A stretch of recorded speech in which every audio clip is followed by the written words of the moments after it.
Welcome to Meet the Author, where you can join in on insightful conversations with best-selling and award-winning indie published authors. Your hosts today are Rob and Joan, who themselves are indie published authors, book publicists, and paranormal investigators with Tampa Bay Spirits, based in Tampa Bay, Florida. Thanks for dropping by. And now, on with the show. Hi, I'm Rob. And I'm Joan. Welcome to the show, whether you're watching our podcast live, and well, it's a vodcast right now, or listening to the podcast, or watching the show later. We're glad that you're in the audience. And those of you that are here live, we love your comments, and we want to hear from you. Oh, here's George the Smooks. Okay, I'm here in all my splendor and glory. It's a good thing, too. Oh, and Missy's happy to see you, too, Missy's happy George. to see you, too, George. Paul Hollis says, hi, Rob and Joan. Hey, hi, Paul. Glad you're here. Mark Albert says, hi. Mark. Welcome and James Elregard says, hello, kids. Hi, James. We're really glad that you're all here. And I do want to mention that we are broadcasting on 6 channels, 3 Facebook, 1 LinkedIn, and 2 YouTube. So if you're writing comments and I'm putting the comments up and you don't see the other people's comments, it's because you're watching from different channels. And those of you that are on LinkedIn, please go ahead and make comments. We notice that you're especially quiet and we'd love to hear from you. That's it. That's it? That's, have a good day. There are plumbers plumbing the house. Ooh, Joe Congel's in the house. Hi. Hi, Joe. Hi, Rob and Joan, he says. And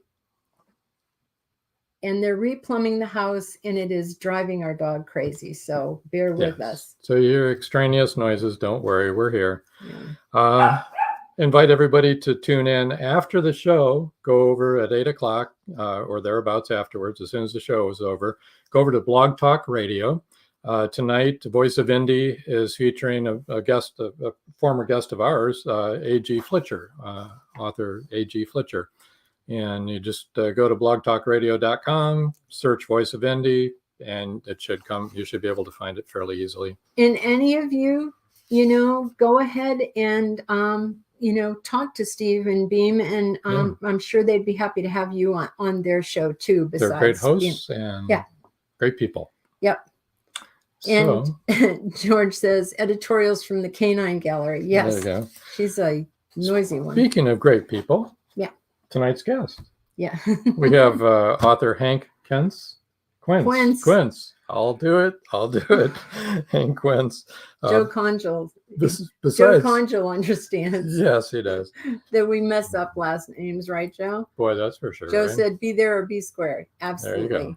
Besides writing, he also lectures on writing fiction, publishing, and book marketing. And I think those are all things that everybody wants to hear about. So without much ado, why don't we bring in Hank? Hello, Hank. Hi, everybody. Great to be here. Thanks for having me. Oh, we're so glad that you're here. That's right. Yeah, I know that some of our people have been really excited to hear what you have to say about many things. Let's bring up some of his, let me bring up his books here. Wait a minute, we got a comment. Yes, what? Welcome, Hank. There we go. Paul Hollis says, welcome, Hank. Oh, thank you, Paul. And Joe Congel says, the name thing has haunted me my whole life. Me too. Okay. Quense instead of, and okay, here's the funny thing. If a person's last name is Quintaro, right, which is Q-U, Rob always says Quintaro. And I always say to him, no. But for Quense, he said Kent's. And poor Joe Congel, I called him Joe Congo for the longest time. Oh, me too. And I don't do that anymore, though, Joe. I've learned. It's often pronounced Quincy also. Oh, Quincy. Huh? Oh, yeah. Yes, I answered to that. Okay. Yeah. All right. Well, I'm from Massachusetts. I grew up near Quincy. Well, I think we'll just call you Hank tonight, okay? That simplifies things. We're going to play it safe. We're going to play it safe. How did you get started into the writing business? Well, I've always been good at writing. It's something that came kind of natural to me. And I remember my original attempts at writing were in the junior year of high school during very boring classes. I used to have a little notebook like this, and I used to draw sketches and write short stories, with stick figures. And I'd rip them out, fold them up, and pass them around to all my buddies in the class. And they start laughing, and they get all in trouble because you do not laugh in class at a Jesuit school. You laugh in class, you're going to spend 3 hours after class. No sense of humor. So they were all getting in trouble, but I never got caught about that. But that was my initial attempt at writing. And then I went to engineering school. I didn't have time for that, in engineering school. And afterwards, also, I didn't. So I decided when I was 50 years old, I needed a new job. Because I was a sales manager for AT&T in Manhattan. And I figured it's only a matter of time till my bosses tell me, take a hike, kid. We want your office for a new kid. So I decided I was going to write fiction. I was undeterred by the fact I knew absolutely nothing about writing fiction. That didn't bother me at all. So I started writing stories on my commute. I took a bus to Manhattan from New Jersey. I started writing scenes. And they were terrible. And I started to write stories. And I got started to make some progress. And AT&T came out with this fantastic early retirement offer. And I said, I'm out of here. I'm going to be a writer. Still undeterred because I didn't know what I was doing. But I joined an online writing group. And that's where I learned to write. I would write these terrible stories. And other writers would critique them. They'd rip the hell out of them and tell me what I did wrong. And I do the same thing for them. And that's how I learned how to write short stories. And that's kind of still going on, right? And that's wonderful. Yeah. We did have a couple of more comments. Joe Conjal said, you're on board now with his name. Yes, I am. And George Dismuke says, try living with the name Dismukes all your life. No, thanks. And James Ricard says, what about, James. Duquesne's. Duquesne's? Yeah. Yes. Duquesne. It's actually Duquesne. It's French. Thank you. Ah, okay. Yeah. I should have known that. We go. I took French in an all-girls Catholic high school, so my background is a little bit like yours. Yeah. That's where I started writing also, and getting my knuckles wrapped with a ruler for it too. Yeah. So I was writing all these short stories. That's how I started writing, learn to write these short stories. And I sold about 40 of them. And I always prided myself that my short stories were short, 5,000 words or less. I rarely wrote one that was more than 5,000. I wrote this one short story, and it ended up being a novella, which was pretty startling to me. Oh, I really wasn't sure how that happened. I wrote another short story, and that one turned out to be an even longer novella. But then I realized that I was getting better at this, and my characters were becoming more complex. My plots were becoming more involved, and they required more words.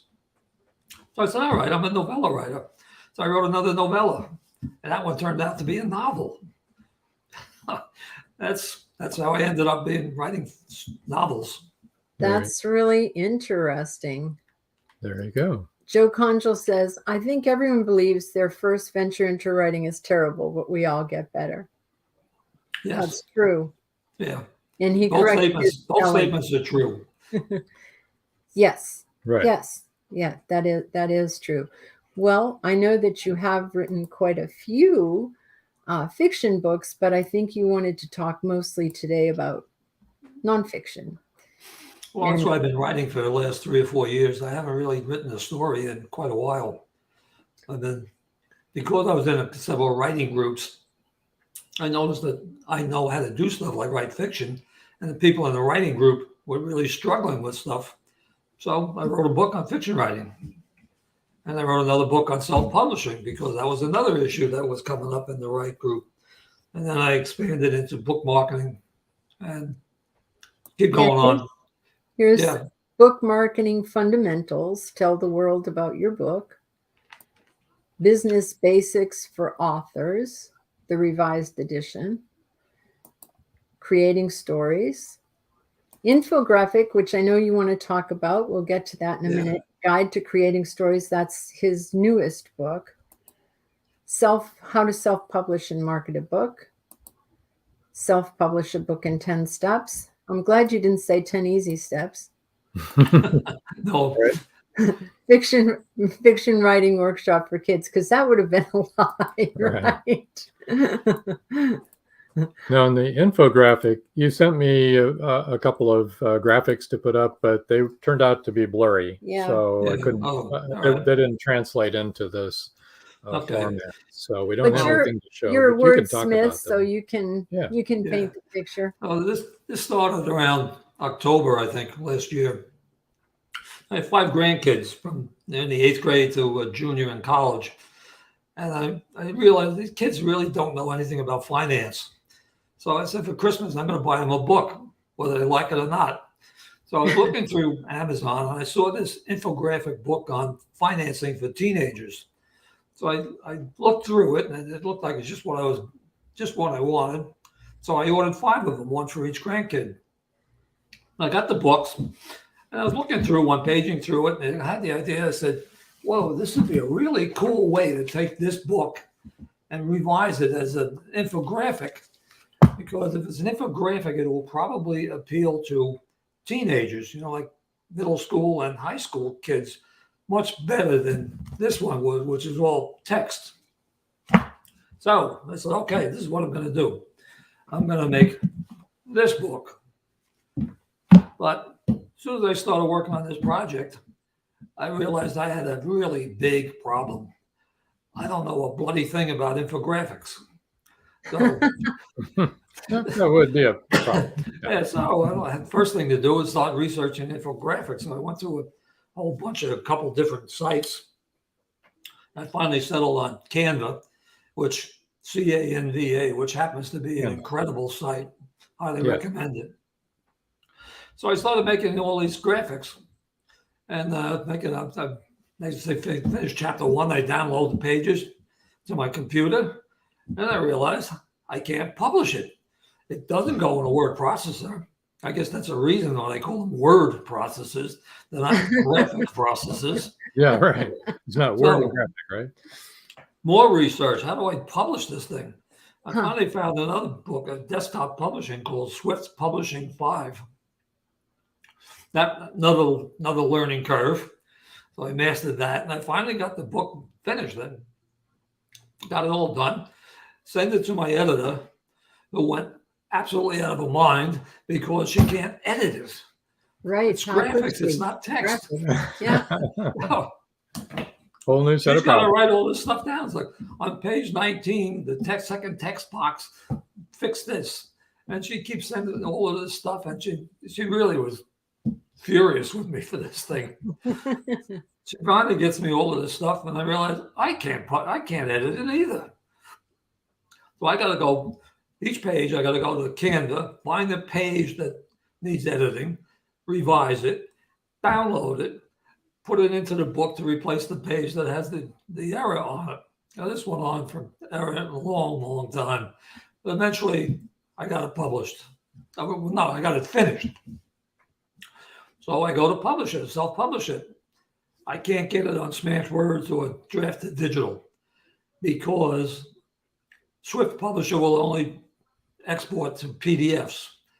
And these packages won't take PDFs. The only one that will is Kindle, but they whine about it. You give them a PDF. PDF. Don't you have a doc file? They really don't want to do PDFs. But eventually, I got it done, and ran into some unusual situations. The price of getting a print book is 3 times for a graphic book what it costs for a text-based book, and for an ebook. Kindle charges me $2 download fee for doing this thing because the file is so big. It's 70 megabits. An average book is about 12 or 13. This thing is 70 megabits. Megabits and gigabits, something, 70 something. But it's, anyway, that was a long story, about 4 months of active hard work. And I finally got it finished. That sounds like a big chore. Yeah. Now something else. I until COVID happened, I've been going every year to a local school, 7th grade. I spend all day with the 7th grade in language arts classes, and I show the kids each class how to write a short story. Yeah. I go through all the steps, they build the characters, build the setting. I do all this. And I haven't gone the last 2 years because of COVID, but I kept in contact with the teacher. So I sent her a copy of the book. And I said, I'd love to know what your students think about this. So she passed the book around. Each class, she passed the book around and said, and with a blank sheet of paper, and said, write your comments down. It was interesting. This I got. She sent me this stuff like this, page after page of comments. Wow. They were really interested, huh? Yeah, they were. Yeah, I was amazed at this thing. This is the funny thing. That was what your thought was. Yeah. The first and the third classes raved about the book. The second class, they were all critics. So page 19, the second text box doesn't line up with the others.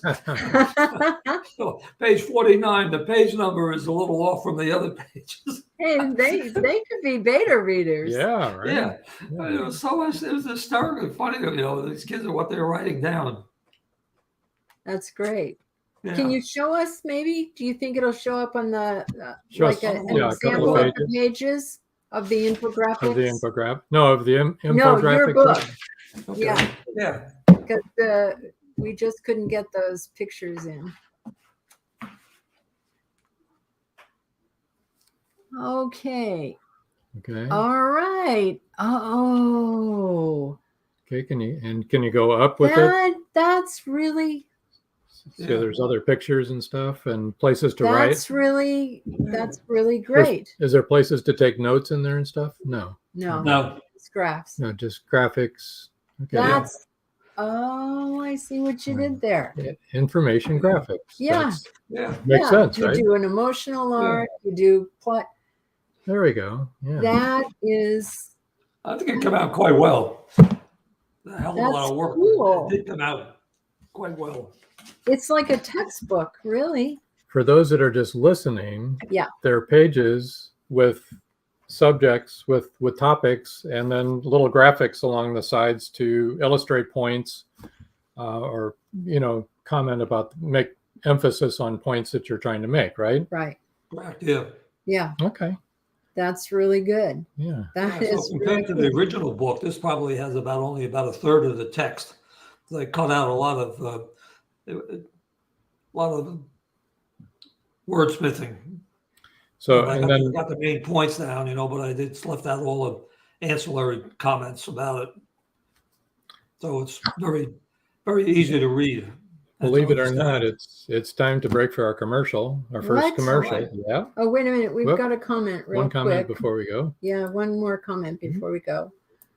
Joe Conchel says, after everything you went through on this book, would you do another in the same format? Good question, Joe. I have done another one in the same format. Have you? It's not complete. I got most of it done, but I got sidetracked. The story, the title is how to mind map a novel, and it's in mind maps. They're graphics, so it worked out pretty well. But I haven't gotten around to finishing it. I'm probably about halfway finished the book. But I do plan to publish it someday when I get back to working on it. All right. Yes, but I did do another one. Awesome.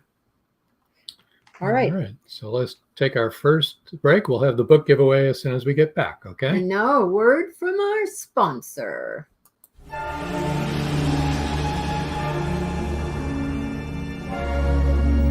Dear Lord, she's still alive. Who's still alive? Maris, that's who. Come on, Angie, that's impossible. Impossible or not, she's still alive, I tell you. She killed that boatload of people, and she's just getting started. There's no limit to what she will do. It's not easy to kill a siren. It takes a formula and a plan. Siren Song 2 is the spellbinding sequel to Siren Song. Both novels by George Dismukes. Siren Song 2 will be on bookshelves and bookseller websites in July. Don't miss it.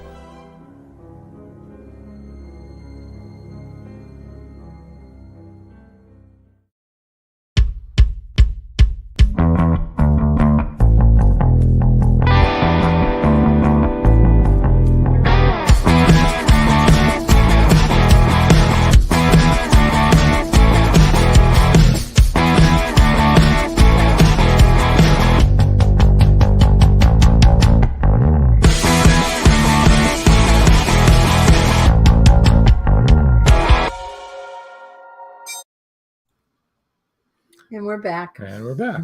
So All three of us. Yeah, let's go back to the book giveaway right away here.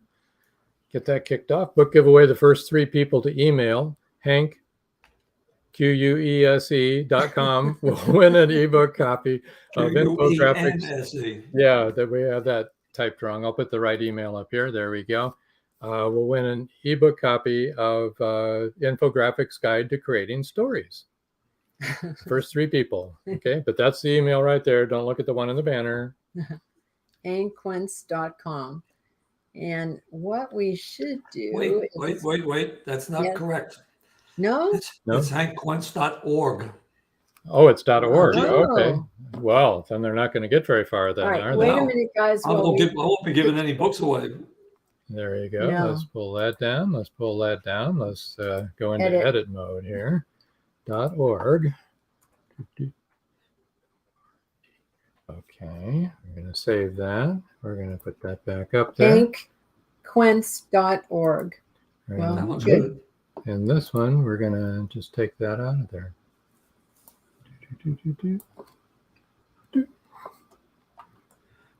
All right. Save and put it back up. Sorry about that, folks. While we're doing that, oh, yes. First mistake today. Yeah. Yeah. You might hope, let's hope it's our last. Yeah. Let's go through all this and make sure that we have this right then. Your website is hankquense.org. That's HankQuense. All right. And Twitter is at Hank99, but this is spelled this way, people that are just listening. HANQUE99. Now, Hank, on your email, it's the same as your website? I got a couple emails. Hank No, Quense. that's not no. It's HankQuense at iCloud.com. Aha. Okay. Well, we're wrong about this one too. So let's. That's the one we just changed. My name is always confusing people. That's what does it.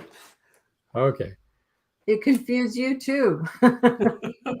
All right. Hank Quense at iCloud.com.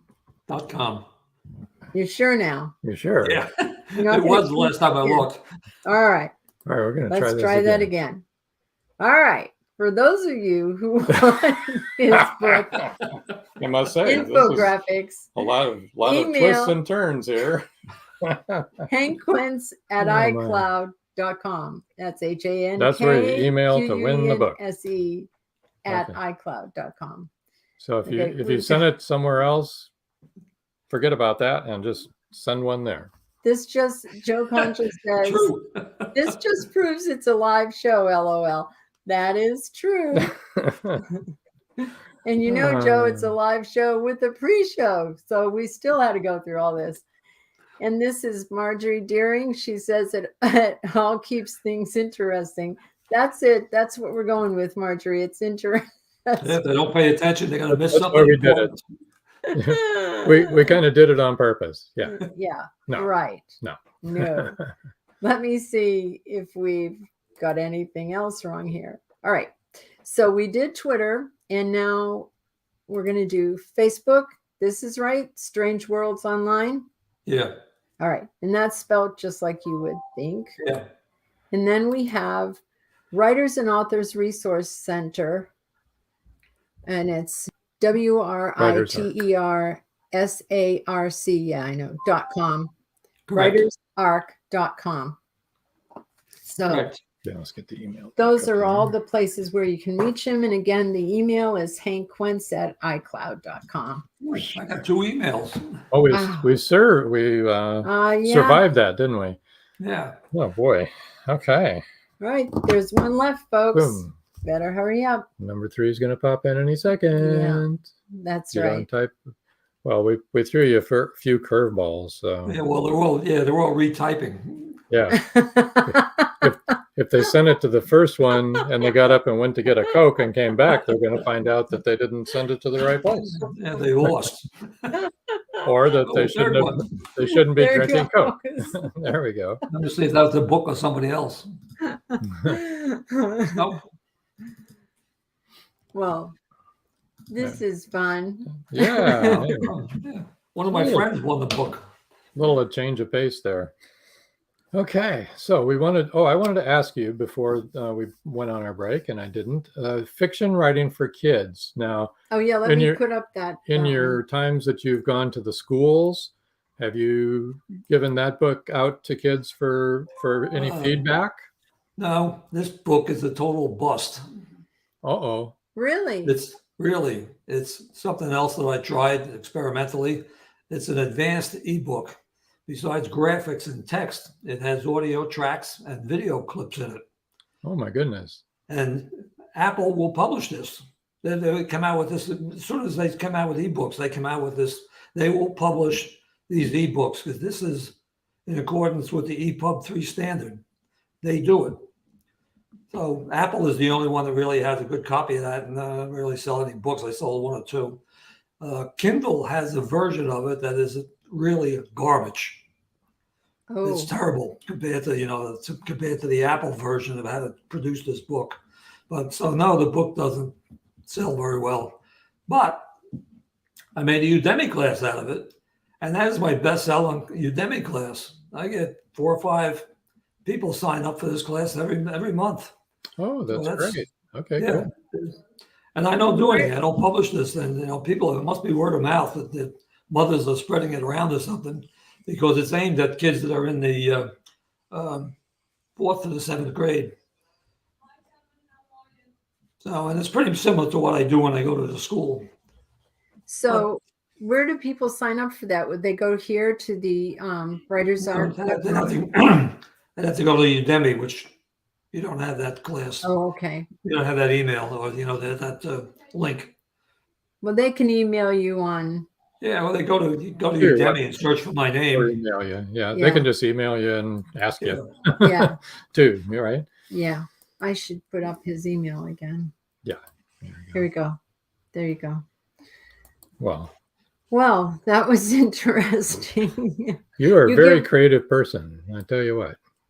Yes. Actually, I get bored if I'm not learning something new. Yeah, well, all that technology, man, that's really cool. Yeah. Yeah. And technology is difficult. It's always changing too. Yes, yeah. But I love to try it out. I love grabbing new software app to see if I can break them. Yeah. I do sometimes too. Yeah, see how long they'll last, right? Yeah. So you also talk about marketing. You were talking a little bit before the show about marketing. You want to talk about that for a little bit? Sure. Yeah, we have a lot of authors. A lot of authors that are audience. really interested in marketing. Yeah. My old way of marketing or my new way of marketing? Well, let's start with the old way and then tell us the new way. You've changed your ways. Yes, yes. I gotta say, I've been disappointed in my book sales for quite a while now. And mostly I've been using social media to sell my books. So I decided a couple of months ago that selling social media marketing really sucks, and it isn't worth the time and effort. All it does is rip off the authors. So I started researching and looking around for something new to do, to market. And I started, I have all these nonfiction books. There's a lot of good stuff in there. So I started taking the stuff out and packaging it, putting it into small packages, and putting it on websites where people could download it. I tried that for price, didn't work. And the website I was using is costing more money than I was making. So I dropped that out. Tried another one. It's a little bit better.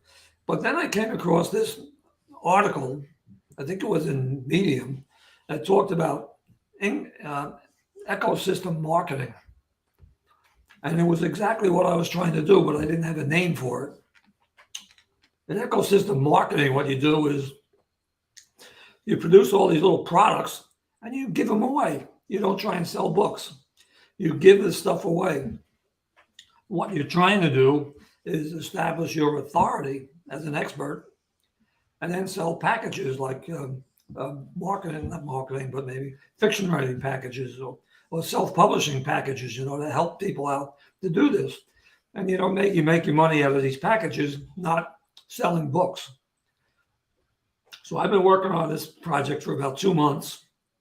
And I figure I got about another 2 months to go before I get finished with it and making trailers and all of this stuff. But that's my new gig. And you have that Writer's Arc up there is the website that has all of this stuff on it with links on how to get all the freebies. So that's your new strategy. And then you haven't been doing it long enough for you to make a decision on whether that's going to be successful or not. Yeah, right. I think it will be. It's just a matter of, implementing it and developing a following. But really, I'm starting off from scratch, a whole new concept. Yeah. So the people who follow me on Facebook aren't going to see too much anymore. And neither is the Twitter going to see too much. Not that they did anything anyway, so they're not going to miss me. And I won't miss them. Okay, here's another comment. Joe Conchal says, do you approach your marketing differently with your nonfiction versus your fiction books? I didn't, but now I do, because the website you showed before, the Writer's Arc, is for nonfiction. I'm in the process of building another website for my fiction. And in the fiction is going to have stuff like character interviews, short stories, or maybe I'll extract a subplot and give it away. And they'll be selling packages of books. I have three series of books. One has 4, one has 3, and one has 9 books in the series. I'm going to give it away, selling packages of those books at a deeply discounted price compared to Amazon. Okay, so these will be your books that you've already written, your nonfiction. So it'll be like this. Yeah. Yes. Right? Yes. Falstaff's Big Gamble. This is another series. Moxie's Problem. And Queen Moxie. Tales from Gunderland. The bubbles are hiding the titles. The King short stories, And then you have, we just put up this graphic of 8 of those. Let's see. So those will all be on another website with a lot of background material and a lot of stuff on it. One of the things I do when I advertise my books is I interview my characters, tongue-in-cheek kind of thing, because I write humor and satire. So my characters tend to get upset by questions that the interviewer asks them, and they get all bent into shape and they start yelling. And I have a lot of fun with that, but they're quite funny, the interviews. They're scattered around the internet. So I'm going to bring them all together and put them all into one website so people can see this stuff, and see if they really want to buy follow up on these books. Interesting. You have to let us know. Which is your favorite fiction book that you've written? Falstaff's Big Gamble. Okay. Right. And that was an award winner too. I see. Yeah. The tagline is, "This is Shakespeare's worst nightmare." The book is it has Hamlet and Othello in it, and Falstaff, of course. Yes. Hamlet is a dwarf. Othello is a dark elf.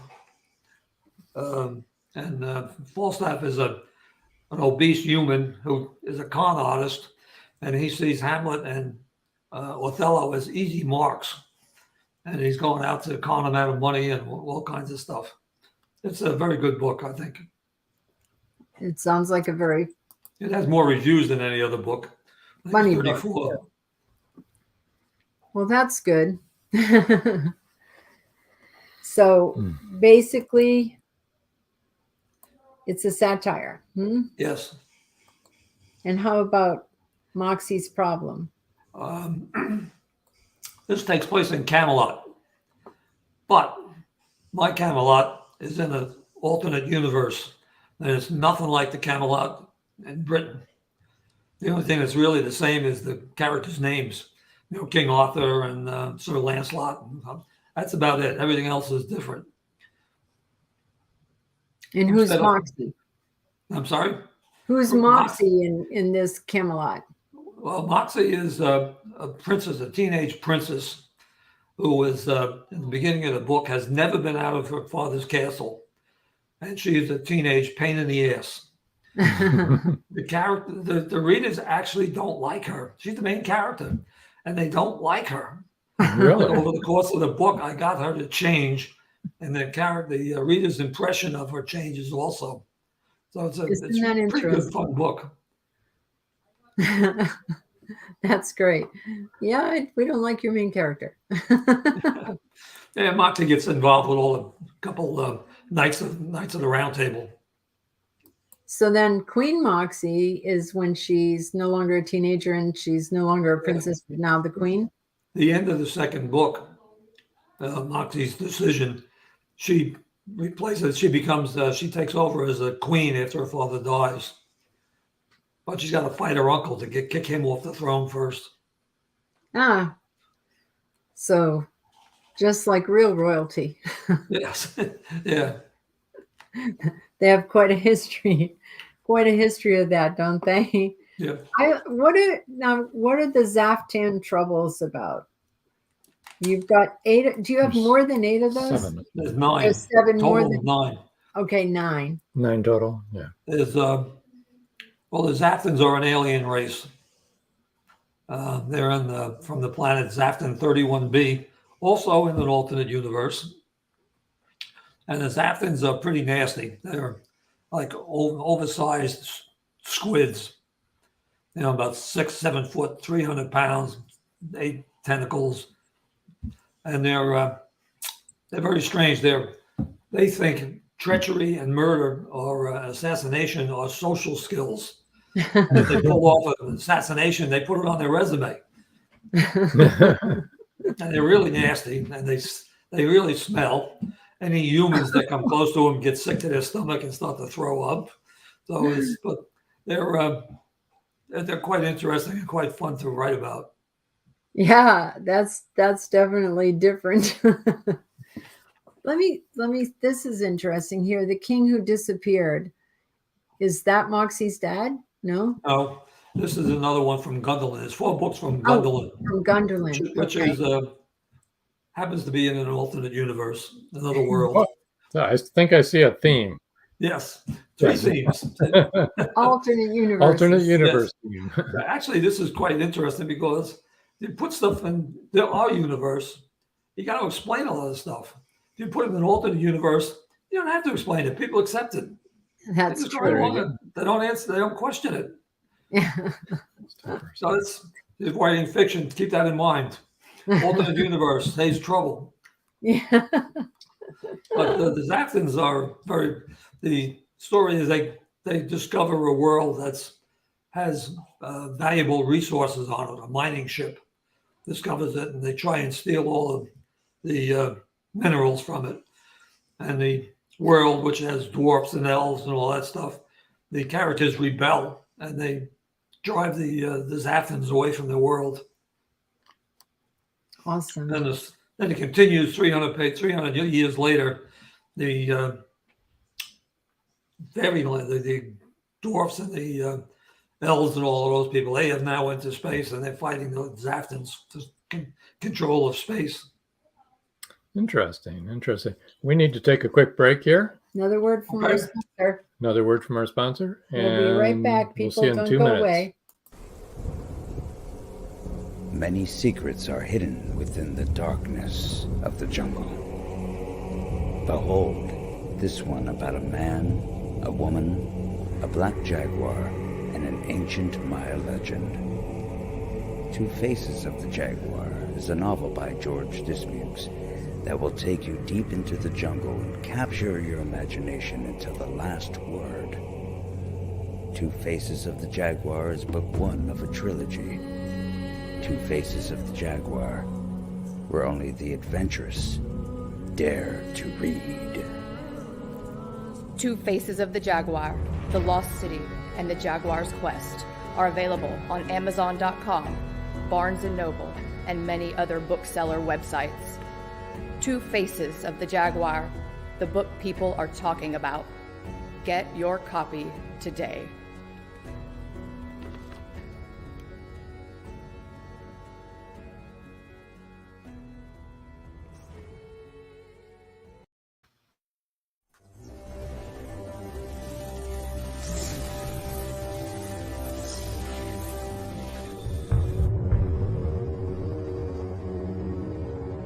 This award-winning thriller has it all. Murder, political intrigue, mob revenge, and a bit of romance. Not to mention strong female and male characters with a storyline that could be tomorrow's headline news. Now for a quick peek into our story.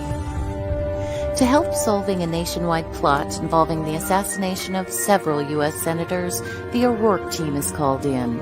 To complicate matters, they now have to work against the clock to rescue one of their own. You see, the mob didn't take too kindly to the O'Rourke team's involvement last spring. It seems to have led to the indictment of their boss. Will they succeed?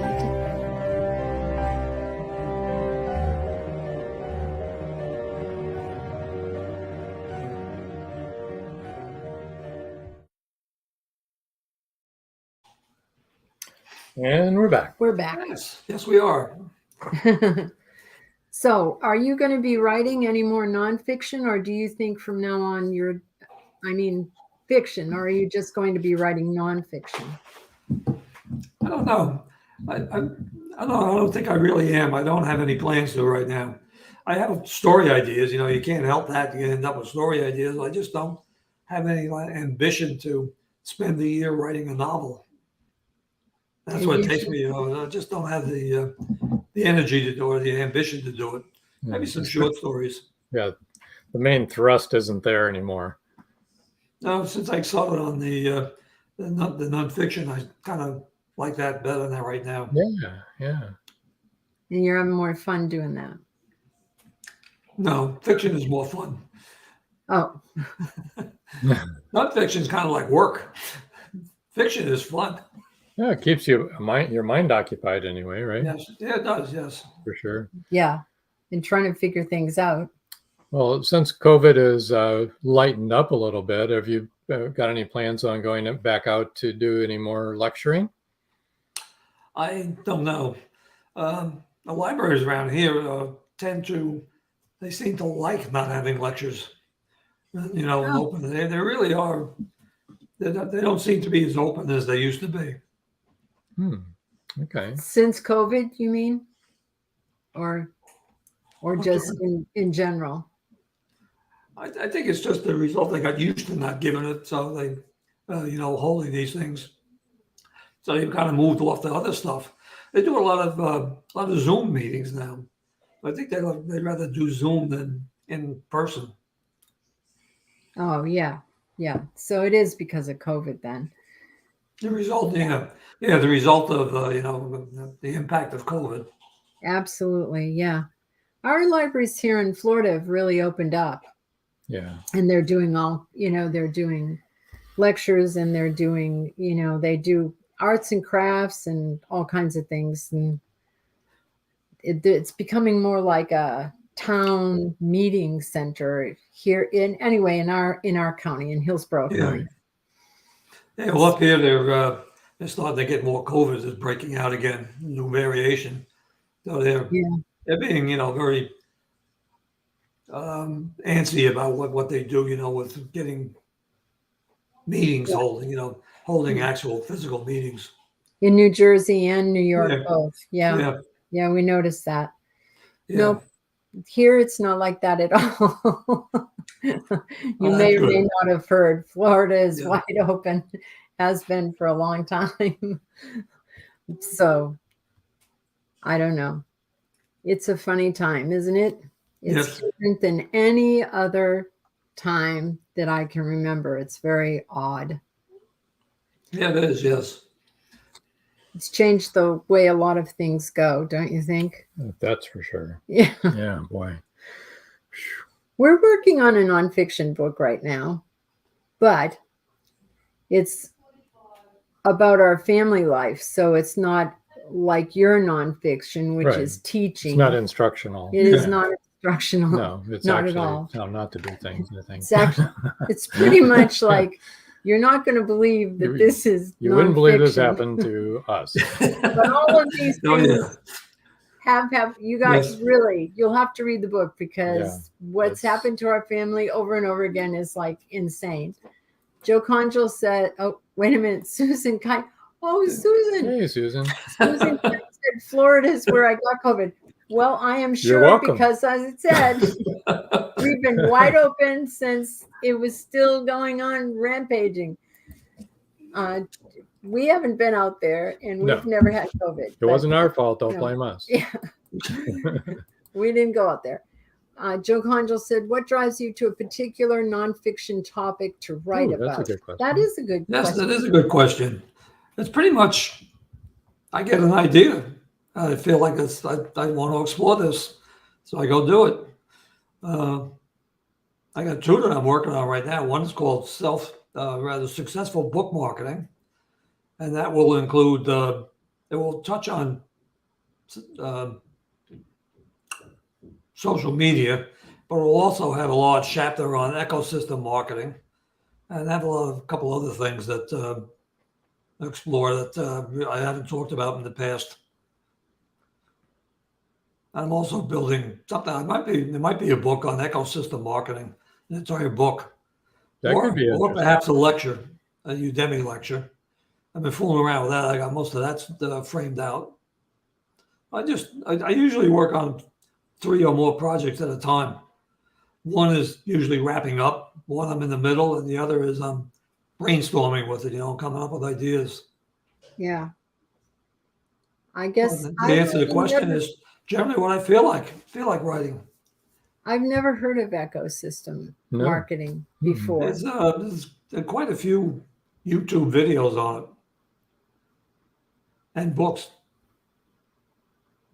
I never heard of it either until about 2 months ago.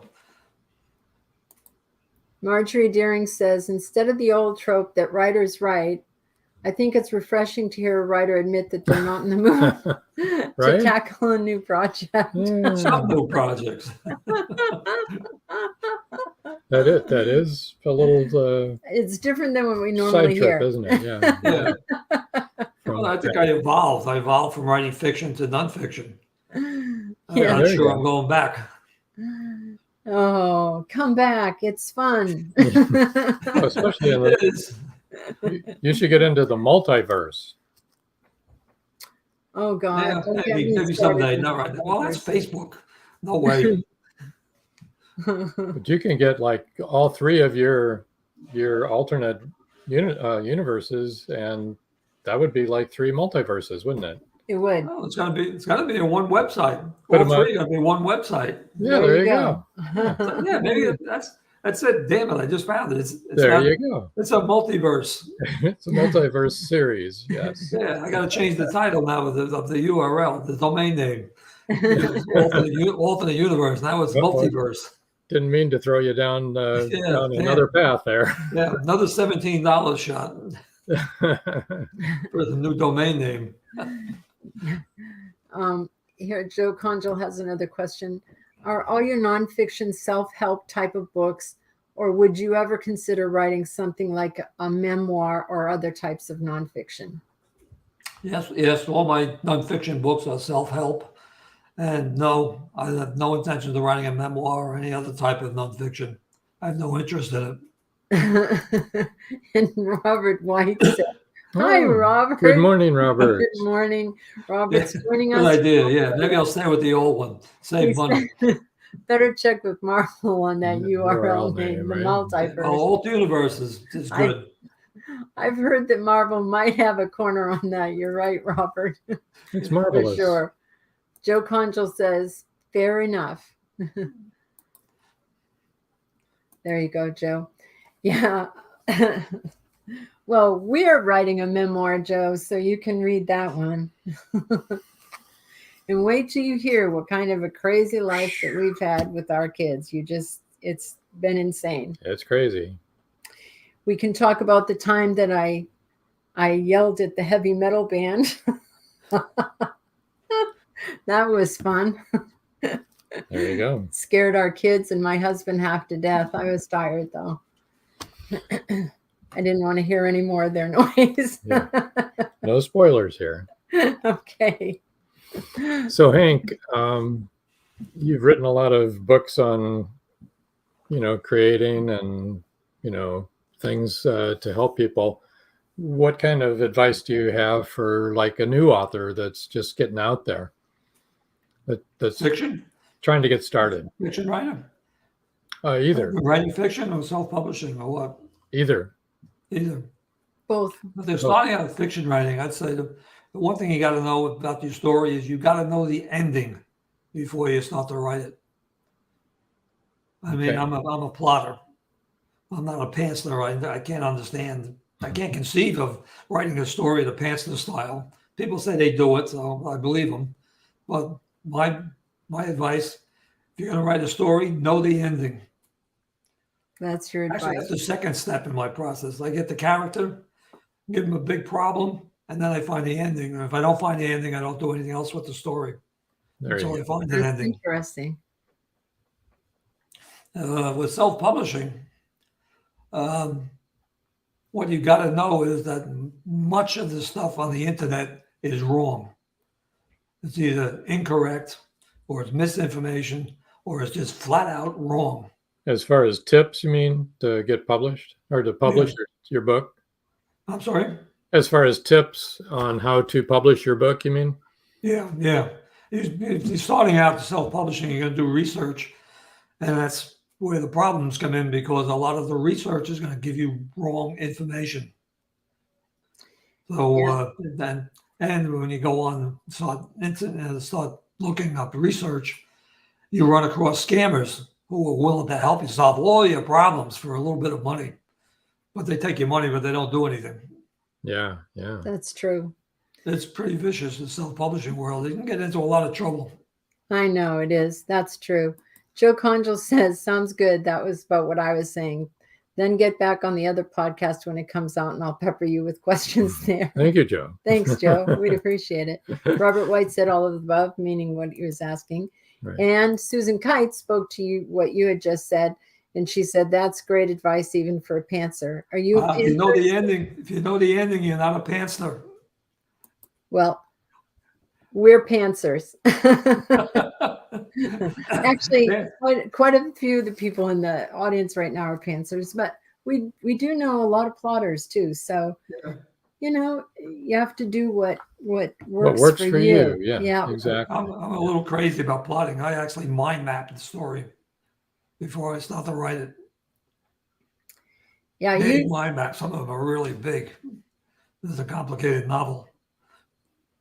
And Susan Kite says that she's a pantser too. Right. Yeah, we kind of let the characters go where they want to go, which made me laugh when you said about interviewing your characters, because our characters are very opinionated. They sure are. And they will or won't say certain things or won't do certain things. So anyway. Well, any other topics you would like to cover this evening? How much time do we have? Just a few minutes. Few minutes. How much time do you need? 4 minutes. Well, writing fiction. You're going to write fiction. You can't just throw a couple of jokes into a story that you finished. You're going to write humor or satire. You have to build it into the design. the humor and the satire has to be baked into it right from the start. And the way you write this is you got to give the character a serious flaw, a mental flaw. And his mental flaw has got to make him different than everybody else around him. And the purpose of the plot is to get this character into situations where this flaw comes out. If you think about my ideal comic character is Peter Sellers in Inspector Clouseau, the Pink Panther. Clouseau's flaw is he thinks he's the world's greatest detective. And as such, he can't conceive that he makes a mistake. And that's where the humor comes in, because he's always making mistakes.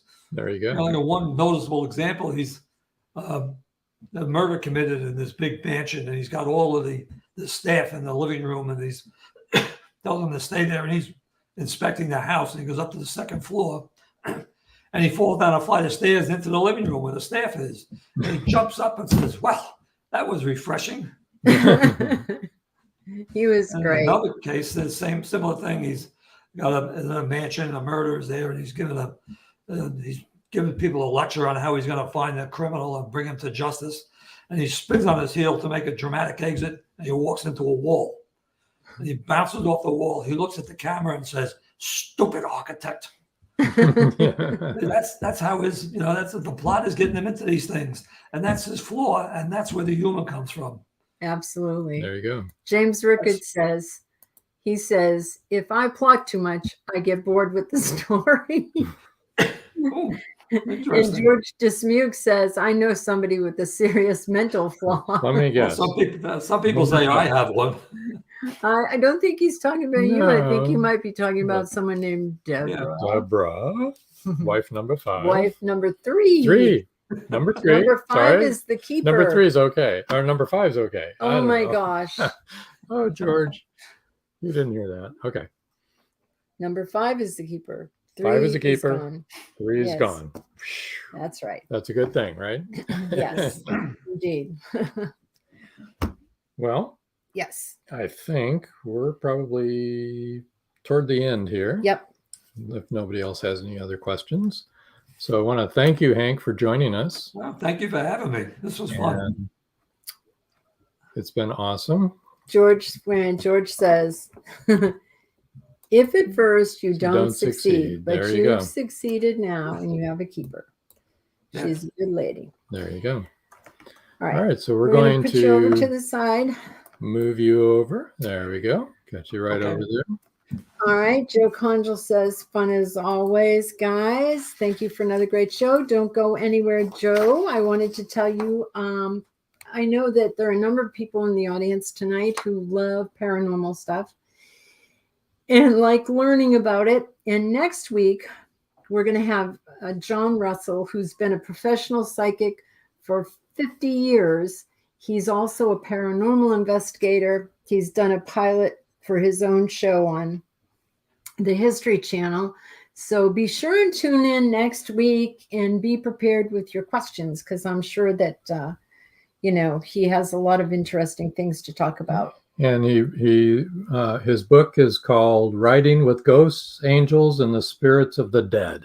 Whoa. Riding motorcycles, I'm pretty sure he's talking about, not horses. Yeah. Riding, yeah, because he's So a big motorcycle, You right? folks from Texas were talking about motorcycles, not horses. And he's also written a second book, A Knock in the Attic. A knock in the attic. Yeah. That would be scary. Yeah. Especially if you don't have an attic. He's just started writing, though. He's been a psychic for many years and done a lot of other shows, but Right. now he's taken a little foray into the writing gig. So coming up this Saturday, episode Rewind, 5:30 p.m. right here where you're watching right now, wherever you are. May 14th, we're going to be rewinding Maureen Morrissey and Mark Youngquist. That was a good show. And then next Wednesday, of course, John Russell. We've already talked about that. Mhm. And Joe says, wow, sounds fantastic. I will come loaded with questions. Joe, you were one of the people I was thinking of, and Paul Hollis, too, I know would like to learn more about the paranormal. But you have your paranormal investigators right here, always ready to serve. There you go. There you go. All righty then. Do you have anything else you would like to talk about?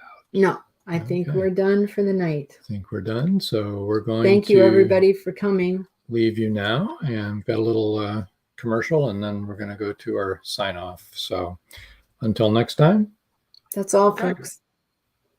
stay where Thanks you're for at. having me. Stay where you're at. Thank you for being here.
Thank you for joining us here on Meet the Author. Make sure you stay up to date with our show by clicking like, follow, and share.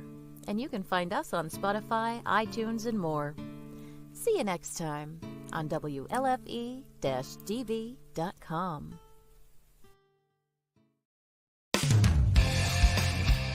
You've been listening to WLFE-DB.com, where our shows are your shows.